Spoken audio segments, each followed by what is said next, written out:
It is on top of that. What's that? Yeah. When everybody goes there, they always lean to the thing, they always knock on the thing. What's your Good for you.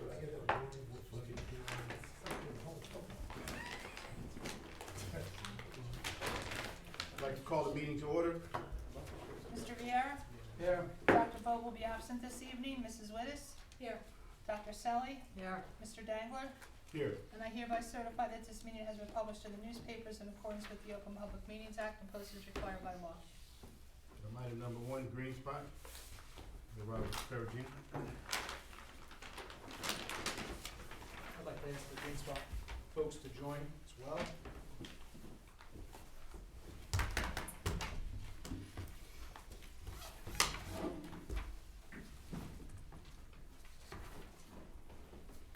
So good evening, Roberto Ferragino from the Office of Economic and Community Development. I'm here to discuss the Green Spot company and services with you folks. Green Spot is a privately held organization based in Jersey City, New Jersey. They've been in business for approximately 6 years, and they currently have several programs with different municipalities throughout the state of New Jersey, providing EV stations that charge electronic vehicles, as well as other services. Tonight we're here to discuss specifically the electronic vehicle charging stations service that they provide. They have a program in place currently with Asbury Park. They're in discussions with Red Bank. They're in the process with the town of Metuchen. They're existing as well as Asbury in the town of Jersey City and other municipalities, both in and out of the state. We've met with them several times. They install turnkey electronic charging stations within municipal parking lots, garages, as well as municipal curbside. Strategically located where the municipalities decide in conjunction with their recommendations. They also collaborate with the local community when needed. So I'd like to hand it over to them, but before I do, I'd like to also mention that, you know, as we move forward the past several years, the data has shown that the amount of electronic vehicles that have been purchased in the United States has increased each year. The amount of types of vehicles that offer EV has also increased. So the number of models have increased, the number of purchasers has increased year over year. That's estimated to continue. So although the amount of electronic vehicles is minimal relative to the overall amount of vehicles in the United States, it's a trend that tends to not be a trend. It's going to be a long-term outcome of more electronic vehicles each and every year, which ties into the environmental element with noise concerns, pollution concerns, greenhouse gas emissions, reduction by implementing EV stations as well. A program such as this would also assist the municipality of Long Branch, the city through Sustainable Jersey, because we can tie it into our partnership with Sustainable Jersey and our certification. And then again, there's the overall environmental element as well. It gives incentives to individuals who may have electronic vehicles who are shopping in local towns that have these stations, such as Asbury Park, to potentially visit Long Branch where they can charge their vehicle and go to lunch, go to dinner, shop, etc., go to the beach, what have you. So with that, that's the high-level recap. I'll hand it over to the folks from Green Spot to discuss with you in more detail of what this company offers and a potential partnership with the city of Long Branch. Thank you. Thanks, Robert, and thanks for having us here. We've been around, like Robert mentioned, for almost 6 years, and we're excited to be in Long Branch because right now what we're seeing in terms of electric vehicle adoption throughout the US and particularly New Jersey is like never before. And kind of to take a step back, what we do at Green Spot is we partner with the public sector, with municipalities, enter in public-private partnerships, and develop and install networks of electric vehicle charging stations with no taxpayer dollars spent. And what does that mean? Meaning, what's the catch, really? It means that we'll come in, all we ask for really is parking spots that are strategically located within the city, and we'll install charging stations, go through the whole process, starting from the site feasibility, installation, management, and operation. And then over time, we'll optimize the program, make sure that it's being utilized, make sure that the public is engaged, and ultimately expand it so that it's a network of stations that not only is in Long Branch, but is in the whole town, in the whole region.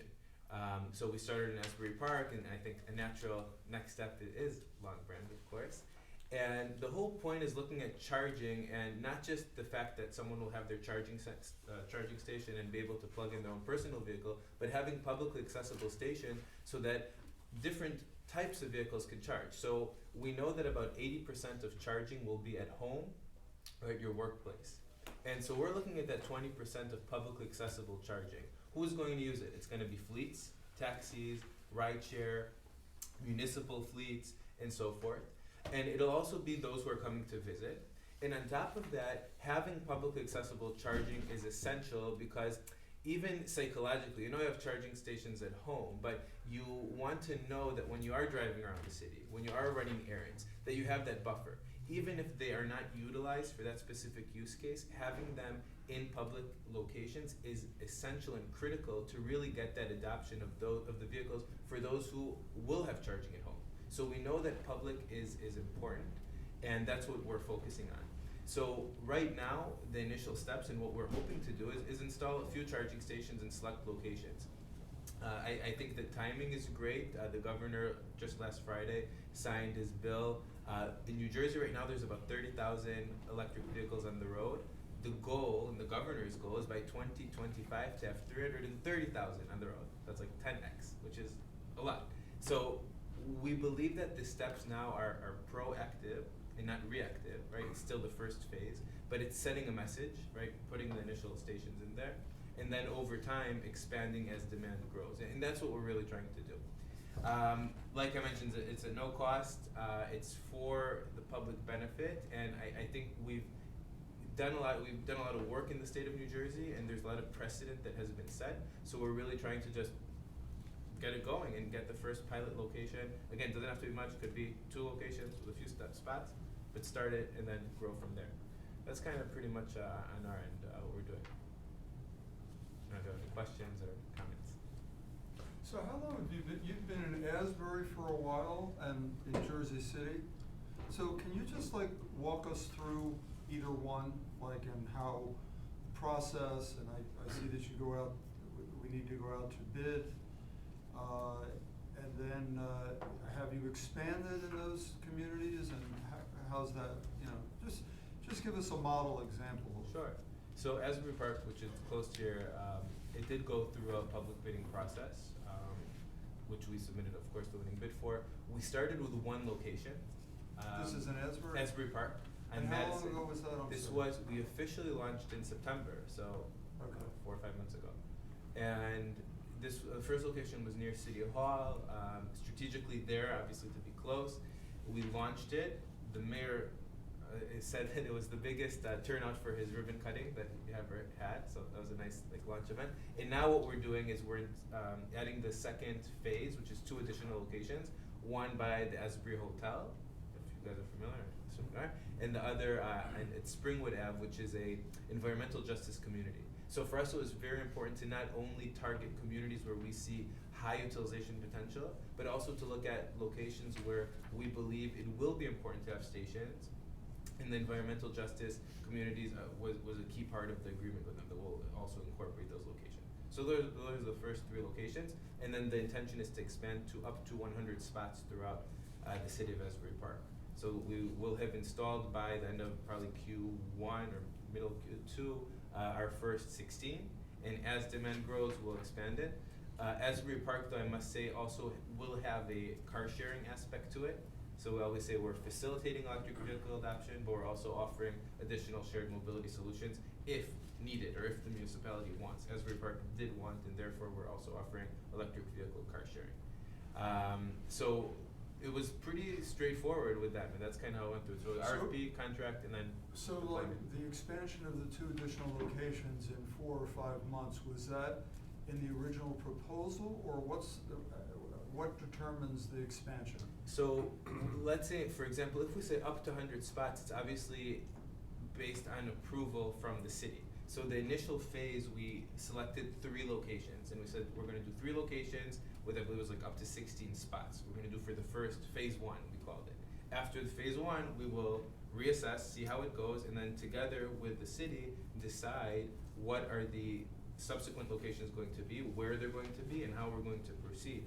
Because I think that's the best way, just the industry is evolving very quickly, and there's a lot of unknowns. It wouldn't make sense for us to deploy 100 stations. As the technology changes, it adapts, so we always wanna make sure that we're doing it in a way that is obviously future-proof, but obviously also in a way that is in line with the growth, and that we can always kind of be consistent with what's happening in the market. Which is why we don't, again, go 100 stations at once, we do location by location, and slowly grow in conjunction with the city. So it has to kind of be, it's a partnership at the end of the day, and that's a big partnership. And so in Jersey City, on a bigger scale, what did you do there? How did, in terms of growth, starting and expansion? So Jersey City, we started with about 10 spots in it was all in a location, it was 1 block, very close to the PATH train. We started with 10, and then we grew it to about 19 spots in the same block. New Jersey, what we realized from that location was that, in Jersey City, is that having 19 spots in 1 block is too much. We would rather have less spots in more locations, because we realized that we need, people look at locations as it has to be more decentralized ultimately. So having such a central model, like the gas station model, is most likely not how electric vehicle charging is gonna work. So we'd rather have about 8 spots in a location and not 19. That's kind of what we learned. It should be known that in Jersey City, we went through an ordinance, not an RFP. So to your point earlier, it does not have to be through the RFP process. We have gone through license agreements in the past, ordinance like Jersey City, RFPs, of course. There are various ways that we can work with a city or municipality to install the stations. I don't understand an ordinance or an RFP, those are 2 unrelated things. So you'll have to explain to me what did you do in Jersey City that wasn't an RFP? So Jersey City was an ordinance for, again, this was 4 years ago, almost 5 years ago. So it was an ordinance to give us exclusive use of those parking spots for 20 years. How did they procure the contract with you? There was a development that was coming in there, and that development had 0 parking requirements from the city, so it was kind of in conjunction with what that developer was doing. That developer said, hey, we're not putting these, we're not putting parking spots, so let's offer also charging on the curb. So we kind of did it in So it was conjunction with part that. of the developer's. So we worked together with the developer in that case. In most cases, again, it does go through a procurement process. The RFP obviously leads to an agreement, right? So the RFP typically leads to sort of a concession agreement. In other states, so in Brookline, for example, we did not go through an RFP process, we got a license agreement. Columbus, Ohio, it went through RFP, but the second phase is gonna be through license. So that's why I agree, the easiest and most kind of reliable way is RFP, but there are other ways too. Is there a fee share? Is there profit sharing there? So yes, we do, typically it's about 10% profit share with the municipality. If you kind of look at, for reference, the City Bike model, where they have sponsors or ads, so that's another source of revenue that is able to be shared, and I think that gives a lot of upside. We always look at opportunity cost, right? What are you guys giving away and what are you getting? Opportunity cost is the spot. So on one hand, you can say, hey, we're giving up the revenue that we're getting from these parking spots. The response is, in certain cases, like Asbury Park, we're not, that meter is still there, meaning they're still charging for revenue for the spot for parking, and we're just charging for the electricity. So when you look at like the cost structure and the profit share, on one hand, you're not necessarily losing out on that revenue, and on the other hand, you're also gaining profit share from us from these programs. So you've identified about a half a dozen spots in Long Branch. Is that done in conjunction with you, Rob? Is that how? That's correct. So they did their own analysis with the information that they obtained through their offices, and they then consulted with us, and we put our heads together with their data and our information in our office and came up with various different locations within the city. We can go over them quickly if you'd like. It's not black and white, meaning at the end of the day, if there was an agreement, the city would decide where they wanted these spaces and how many spaces. But these are just recommendations. And those locations, I know a couple of them, you can elaborate, but we're looking at the the city lot behind the pharmacy on Broadway, the city lot next to the pharmacy on Brighton Avenue in West End, okay? The city lot behind the old Freddy's Pizzeria on Broadway as well. West Street, which that one's a little bit different. That's a public street that is part of the Transit Village Zone, which obviously there's a couple different projects being built on Willow Avenue in that area. There's the Butcher Block Restaurant, which is very successful. There's other restaurants in that area that are iconic restaurants that do very well on a regular basis. So we thought that would be a different location, but a unique location to put one in, maybe 1 or 2 spots there. And then feel free to elaborate on other locations. Then also at this location, at City Hall on 3rd Avenue, adjacent to the train station. So the train station is owned by New Jersey Transit, but across the street is, those are public parking spots, so having people have to have access to charging there. Additionally, a library branch is the main location. main location, correct? And I believe that's most of them with the city lots.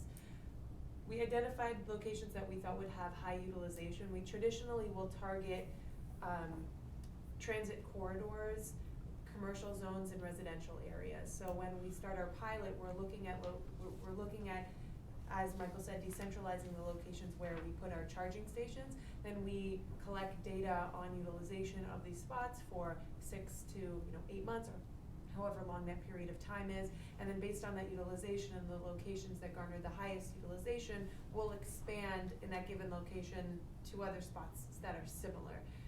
In some locations, having more charging stations in commercial districts is better for a municipality. In other cases, it's not like that. But the expansion that we have is based on data. It's based on where we see stations having the highest utilization. I have a question. Do you charge the municipalities for charging their vehicles? So that's typically a separate arrangement based on the amount of vehicles, based on the frequency of charging. Some municipalities would rather have their own kind of charging depot in-house, meaning behind a fence that's only for them. So it doesn't also always have to be the smart charging. But if we're looking at a decentralized model, it could benefit municipal vehicles. And we'd have to speak, what's the cost of electricity, and that's kind of a separate agreement that we typically have. But of course, we would love for more vehicles from the municipal fleet to be electric, so we want to help with that. So theoretically, where the municipality vehicles currently go to get service for gas, there theoretically could be a charging station there if the city had a fleet, regardless of size, of EV vehicles. So when you say a pilot program, you would start, like, you would do a similar phase 1 where you would have one location with the anticipation of 2 others, like in the next 6 months or something? What did you have in mind? Yeah, I would say 1 to 3 locations to start where we would identify, put them in, tested a lot of engagement with the community for those initial phases, meaning a lot of events, a lot of kind of community orientations, explaining what these stations are, really getting the local businesses and local communities involved, and then growing it. But the whole point is, while demand is still low, and unfortunately we only have 1 to 2% of vehicles that are electric now, so this is the perfect time to do these things, and then we grow it as demand grows, which is expected in upcoming years. Are those, and this may be a silly question, but are those units secure in any way? Like, I'm curious. They're vandalism proof. They're paint resistant. So if somebody comes and spray paints it, it's not difficult to get off. They're also locked, so they're not difficult to get inside of. And oftentimes we'll put bollards in front of the station so that there's no issue with anybody bashing their car into it, let's say. Have you had any experience with vandalism? We've never had a problem with that. No, not Yeah, quite. through our research, the only example of that was in Jersey City in the municipal lot, which is a service provided by a different company. So the EV stations in their municipal lot are provided by a different company rather than GreenSpot. They had a couple instances where folks were pulling the stations out, whether intentional or not, I don't know, but pulling them out harder than they're supposed to be. But they were fixed pretty quickly. That's the only research we came upon. I mean, it could happen hypothetically, but we also sometimes put cameras if it's locations that we see, high potential. And, if there are issues, we rectify it. So it's our best interest to make sure that there aren't any issues, of course. And we also found out, at the end of the day, if it's a program that a municipality wants to move forward with, it's prudent to make sure that the locations that are chosen are locations that have existing electric lines. You don't wanna create electric lines to put the station there, you wanna do as well as, lighting. You wanna put it in a location that has proper lighting and visibility. So you guys would work directly with JCP&L, whoever the power company would be? Yes, so we work with them now in Asbury Park, so I have a good relationship with them. So that's a key point though, to identify locations where we have the feasibility to bring in the electric power needed for the stations. Okay. So what's the next step if we wanted to pursue that? How's this work? I think it would either be going through that legal process, or the procurement process, which is either issuing an RFP or going through a alternate pilot program, if that's something that is feasible from a legal perspective, and we're happy to involve our internal counsel to discuss. So it's, I think, one of those two routes, and then getting stations in, it's a pretty quick process to install. It's just kind of getting the agreements in, and then we can really move forward quickly with JCP&L and so forth. And I think if it's something that Long Branch wanted to move forward with, either this group or a subgroup of this group works with perhaps our office and the folks at GreenSpot to nail down the exact locations and quantities of devices that the city would want to move forward with. And it hasn't changed since you were last here in terms of the type of equipment. It would still be that sort of slow charge. So we start with the level 2, which is about 25 miles of range per hour. Those are AC chargers. We then, typically for the future phases, we will put in direct current fast charging. We just installed our first DC fast chargers in Columbus last week, so we're starting to incorporate them into our model. It's just about, in New Jersey right now, it just doesn't make sense financially. Once there are additional incentives that come in that kind of encourage fast charging, we'd be the first to put them in. So as long as we're here, the second that it's feasible and the state is encouraging, which we hope will be soon based on our conversations with NJDP, then those will come in too. So what's the average charge take right now for an average car? So for level 2 charging, it's about 25 miles of range per hour. So for a full charge of about, let's say, 200 miles, it's 8 hours. We don't anticipate that people, based on our data as well, will charge for 8 hours. It's oftentimes to top off. It's oftentimes is as part of their daily routine, right? The level 2 charging. DC fast charging, which again will become more prevalent as, I would say, in the upcoming 2 years or so, that will charge about 80% of a battery in about 30 minutes. So those are kind of the chargers that you'll see. Those 50 kilowatt chargers are the ones that we'll probably see more in the municipal locations, not the extreme fast chargers. Those will be like on highways. But the 50 kilowatt chargers, those are the ones that we'll probably see more and more. And those will be kind of strategically placed in areas where people go for a shorter amount of time, maybe near cafes, near rest stops, in areas like that. But again, that's something we'll always have to be conscientious of, like, what are people doing while they're charging? If you're going to a restaurant while you're charging, that it'll be 1.5 to 2 hours that you're at the restaurant, let's say for dinner, great, you'll get about 50, 60 miles of range, wonderful. And what we're also doing is incorporating local businesses into the whole charging mechanism. So let's say you're charging now, and you have a local restaurant. While you're charging, you show them that you're charging, you'll get a 10% discount at the restaurant. So things like that, where we're kind of incorporating the local community and local businesses with the whole charging aspect. It's a big part of it, we believe. Sustainable Jersey credit out of this? Correct. The Green Team knows, are they on board with this? It's been discussed with them? We haven't had an in-depth discussion about it, but it's part of the Sustainable Jersey platform. I believe you get about 10 points when you install a charging station. And for the 25-mile charge, what's the cost of that to the consumer? I'm just curious. So for about an hour, it's again dependent on electricity prices. In New Jersey, you have to charge by the hour. You can't charge by kilowatt. So we charge about $1.50 to $2 for an hour, depending on whether or not we're incorporating parking fees or not. If it's no parking, then it's less. So I'd say between $1 to $2. And most of the time when folks purchase EV vehicles, either through the vehicle manufacturer or outside of it, there are apps that a lot of these individuals upload on their phones, on their smartphones, which indicate where EV stations are located. So, you know, they go to a place for vacation, or they're shopping, or they're what have you, and they see that, you know, Long Branch has 4 locations or 8 locations of where they're actually located. It's not even on your phone, it automatically comes on the screen of the car. I says it just has on. It's in the Tesla. Yeah, it's a Yeah, Tesla, Tesla. yeah, it automatically pops up where to go to charge and everything. Eventually, it'll be incorporated more into day-to-day lives.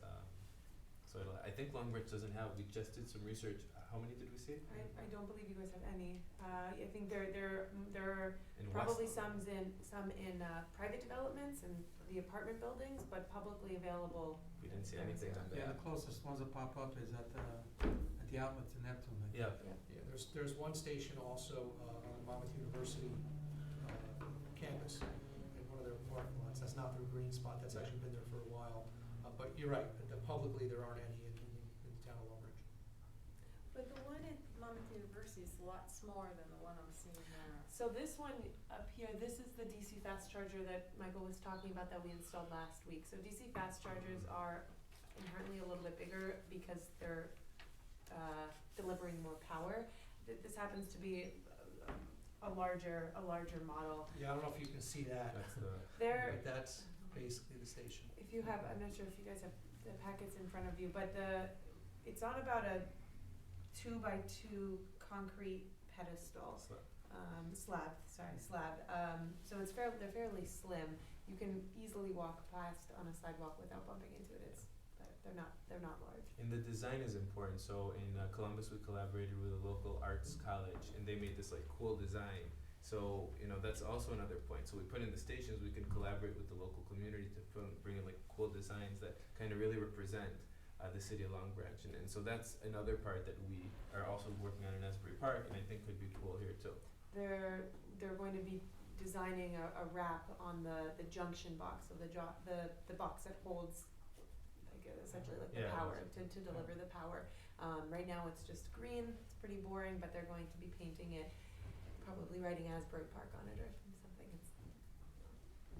Are the rates to consumers regulated at all, or is it's a free-for-all, you do whatever? For now, the BPU does not regulate the rates. So I'm just curious, like, when you started in Jersey City, what was the rate per hour and what is it now? I mean, We've kept it. I mean, honestly, there has not been mass utilization, so we have a little bit of a margin, but it's not, my shareholders we understand that it'll take time. So right now, we're just trying to get utilization for the station and to look at our electricity rate. So a lot of times the demand charges are a very challenging part, so our price per kilowatt hour can fluctuate drastically. And of course, we don't want to have to pass over that cost to the consumer. So we're always trying to mitigate our cost per kilowatt hour from the utility, because we pay that bill. And we'll always try and offer the best rate for the consumer, because the consumer will have choice. You'll be able to charge at home, you'll be able to charge at a different location, so we have to be competitive with that. And so our cost must represent what the market has. And then on top of that, we also need to make sure that people, like at night, right? At night, charging typically costs less. The electricity costs, there's less charge per kilowatt hour. So in that case, we want to encourage people to charge at night, so we can reduce the rates based on the time of the day that people are charging. So you can say, hey, at night, and this is what we're doing in Asbury Park, and between 9 p.m. and maybe 8 a.m., we drop the rates to minimal so that people can charge overnight. We don't expect someone to charge for 2 hours and then have to move their car at 3 a.m., right? So that's something that we do to be conscientious of the rates that we have and to kind of look at supply and demand accordingly. And on the flip side, we also don't want people to hog stations, quote unquote. Right? We don't want someone to stay between prime hours, 8 a.m. till let's say 12 p.m. and stay, even though they're plugged in, but no electricity is coming out. We want to encourage turnover during the day. So in that case, we can up the charge after, let's say, 3 hours. So first 3 hours, the cost is X. Second 3 hours, the cost is escalated to X times 1.5, and so forth.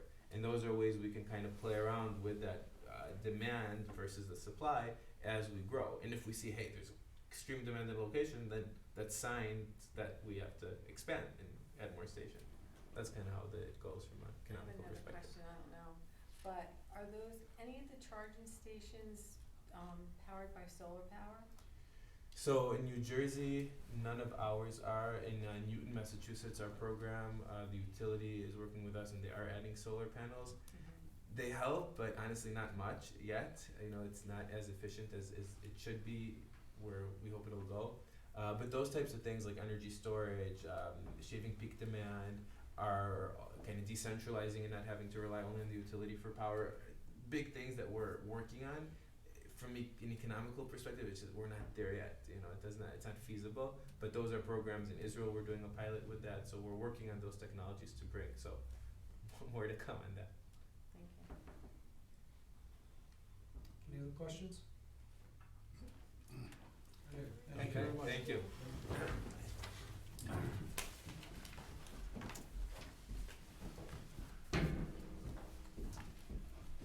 Item 2, Chief Roebuck. Good evening. Good evening. Going back, we had a request, in the middle of last year, McClellan Street and Grand Avenue over North Long Branch off of Route 36.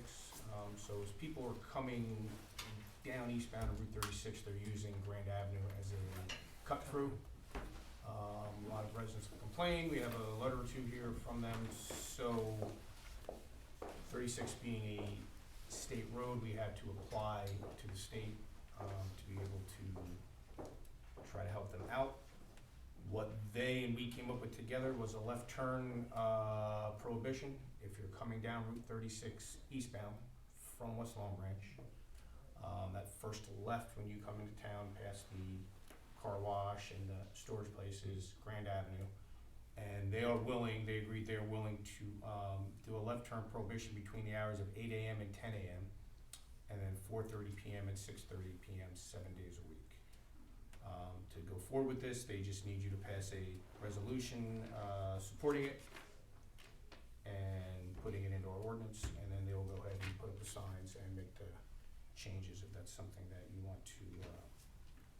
So in other words, if you're coming down 36, you can't make a left on the, Can't make a left onto Grand Avenue, only between the prohibited times. So, okay, so we'll have the signs up that'll have the okay. times. I'm sure you've seen them other places where it says no left turn between these hours. I know it's tough from when you come from Grand Avenue to make a left into 36, and that's. Yeah, it's up there too.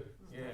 Plus Experienced it the Plus, other day. everybody's coming down 36. You kind of have that blind curve there. Then you have Yeah. someone stopped in the middle of the road trying to make the left, and the traffic's coming. It's not a great area for it. So, and the times that they want to do it is probably the heaviest time. The heaviest where, times, you know, yeah. there's a lot of traffic there. So that's what our guys took a look at it. That's what they offered the state. This goes back to July of 2019 when we first started getting this letters from the people in the neighborhood. It just took them until December to actually get this back to us. So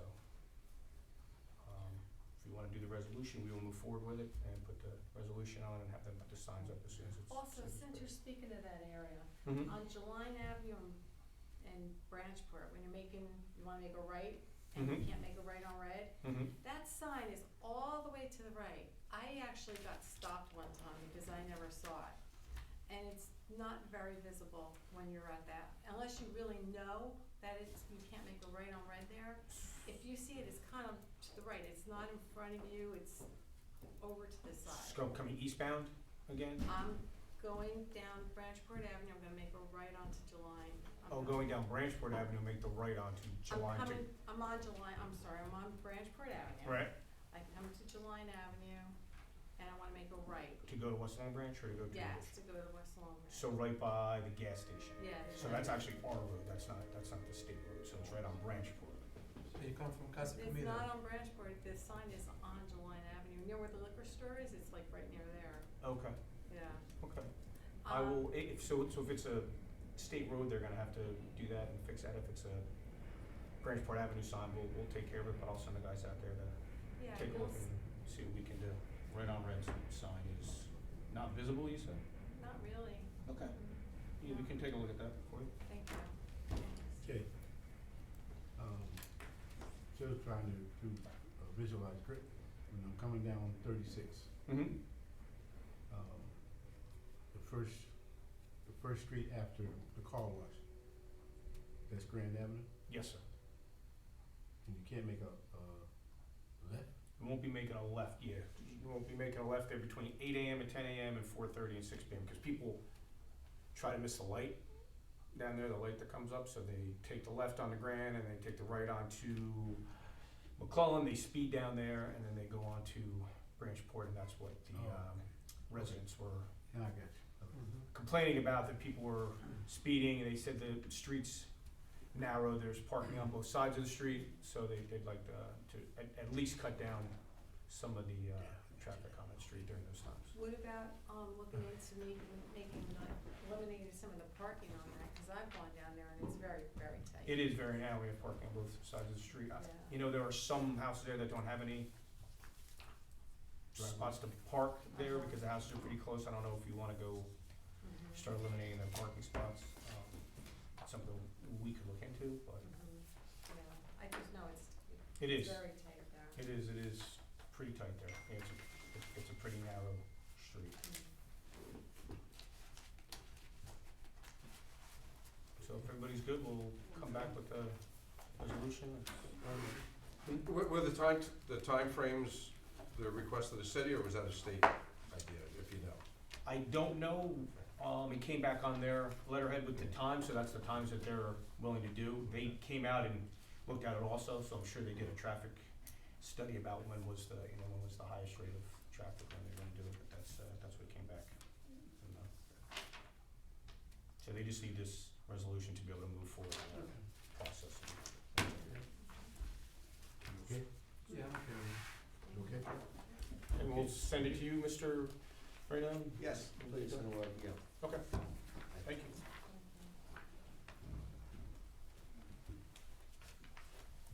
Item 3, review of the regular meeting agenda. I'm good with it. Okay. I need a motion to close. Second. All in favor? Aye. Opposed? Need a motion to adopt a resolution to go into executive session for the following items: contract negotiations, Ocean Gate, Blue Reno, Broadway, Blue Reno, and Chandler and Mass, Mr. Jackson. Second. There's also attorney-client privilege, Oh, no, item 2 is attorney-client privilege. personnel matters for the sewage authority. Oh, that was there on. Okay, personnel matters. Sewage authority. So moved. Second. Mr. Yeah. Viera? Yes. Mrs. Wittes? Yes. Dr. Selly? Dr. Selly? Mr. Dangler? Yes.